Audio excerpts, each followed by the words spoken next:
আলু ভাজা তৈরি করা কি কোনো মন্তর যার জন্য কোনো ভিডিও দেখে শিখতে হবে? এটা নিশ্চয়ই আপনারা ভাবতেছেন।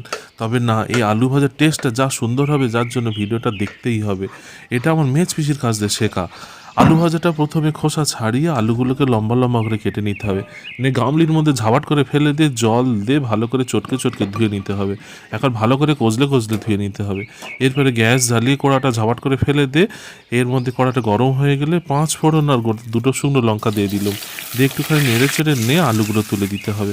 যেরকম করে আলু ভাজি সেরকমভাবে আলুটা ভেজে নিতে হবে। দিয়ে দিচ্ছি স্বাদ মতো নুন আর অল্প একটুখানি হলুদ গুঁড়ো। এরপরে আমি পেঁয়াজ বাটা দেবো। পেঁয়াজ বাটা দিলে এর স্বাদটা এত দারুণ হবে, একবার বাড়িতে অবশ্যই ট্রাই করে দেখবেন। দুটো পেঁয়াজ কেটে এরপরে পেস্ট বানিয়ে নিয়ে 2 চামচ পেঁয়াজ বাটা দিয়ে দিলাম। দিয়ে নেড়ে ছেড়ে নিয়ে তারপরে সার্ভ করে দেবো। আলু ভাজাটা যা খেতে লাগবে, মুড়ি কিংবা পরোটা কি রুটি সবাই কিন্তু বানাবে আর আমার পাশে থাকবে।